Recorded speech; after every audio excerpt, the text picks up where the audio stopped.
Hi. Sorry. So you work in this space? Well, sometimes. Okay. You sit with the others. Is open culture a thing at Jazz? Open culture is very much, or open working space is very much a culture at Jazz, but like many other things, it takes time to get used to it. You can see around the office, everybody sits outside. I don't really have an office per se. I actually quite like it because otherwise you kind of get isolated and it becomes boring. But sometimes you do need a space where you can think without being disrupted. That's why I've got the headphones and you can go into a small room. So it's a combination. I don't think you can make everything open culture because you do need concentration times. But overall, I think employees have responded very nicely to it. That's good. How do you start your morning? On the days that I'm in Islamabad, I try to go to the gym, and once I'm worked out a little bit, then I'm over here. We have flex hours, so there isn't really a specific time when people come. I think that kind of a concept is very old-fashioned, so people start their day when they want to, they end their day when they want to. As long as the work gets done, we don't really care whether they come to the office, don't come to the office, start at 10 a.m. or 8 a.m., that's really their choices. So that's how I start my day with exercise. What time do you wake up? I try to wake up at 7, yeah. What's the first thing you do when you come to office? Oh gosh, I have the habit of, like many other people, having coffee or tea. But I think office is a changing concept because before you come to the office, you're already on your WhatsApp, which is my go-to medium in terms of really finding out what's going on. So you're already on a call or two before you physically come to the office. Like I said, building is not office anymore. Office is where you work and how you work. We are changing that. So office is more of a concept, and saying first thing to do in the office means different things to different people. Hi, Aamir. Hey. Quick question for you. What advice would you give to your younger self? To my younger self, be more patient and don't be intellectually arrogant. So patience is definitely important. How long have you been at Jazz? I started in 1994 and I left in 2000, so there was 7 years, and then I spent one more year in 2008, 8 years, and I've been here 4 years in my last stint. So about 12 years, or 12 out of 25 total years of Jazz I've been here. This is my third time coming to work in this organization. Your favorite part of your day at the workplace? Favorite part? I think while the business always keep on evolving, I think getting an unexpected challenge or a crisis always gets you a little bit excited because you're going to do something different. That, along with working with my team members, especially those who are younger, and you just see so much freshness of ideas, creativity, and self-confidence that I get really inspired. The quality of their work, the confidence with which they, handle back and push back the challenges that the CEO throws at them. I think that is really very exciting even for me. A stereotype you want to see changed? And one of the things I would definitely like to change is that while we are successful, we are only as good as our next game.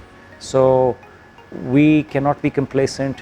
Success leads to complacency, complacency leads to arrogance, arrogance leads to failure. So one of the things that I always warn everybody in and around me is never to be complacent. And to stop being complacent, you always have to be closer to the customer and closer to the market. Put your ears to the ground and see how the environment is changing. You never ever get a time to look back at the rear view and say, well, I have arrived. You never arrive in business. What do you fear the most? So our biggest fear is how do we stay relevant and how do we actually think proactively about the growing needs of the customers. That to me is the biggest concern. What makes an impression on you about a person? I like authentic people who are just comfortable in their skin and they say it as they see it. And of course, I think everybody has got many unique qualities and ideas. If they just try to be themselves, that makes me feel good about the conversation, and it's not artificial, or it's not made up. So I like people who are authentic. Best part about your job? There are so many of them. I struggle to find a best part, but I think wherever I engage with both customers and employees, I really enjoy those interactions. I love interacting with people. I'm a people's person in terms of socializing with them, and when you go and talk to the customers, I really enjoy the feedback that they give me, which is most of the times perhaps not as complimentary as I would like it to be, but that basically tells us that we have to do more in terms of meeting their expectations. How do you unwind from a long, difficult, tiring day at work? My family gives me a lot of comfort and love. So in this digital world, it is difficult to switch on and off in a traditional work-life balance. I think it's work-life integrated. However, I do try to find some time, very little, where all the devices are switched off and you have a good conversation with your family. So with my wife, my kids, my brother is staying with us these days. These are the kind of things that I really enjoy when I go back home. Like forget about work per se as much as you can. What was your first job? My first job was here at Mobilink. I was a finance officer. I was doing bank reconciliations. I was managing the insurance portfolio of the company, which is basically documenting and insuring our assets like cars. So it was, here at Mobilink in 1994. I started in March of 1994. How important are mentors? Extremely important. And as you go into senior leadership positions, it does become lonely at the top. And these are the places where you can only get good advice from sincere mentors who are not competing with you, who are guiding you. And fortunately, I have a lot of mentors both in the industry and outside, and they always look for your best interest, and they get you to see things that you don't. So they give you a good 360 perspective. So Aamir, did you always want to be a CEO? Okay, CEO is just a title.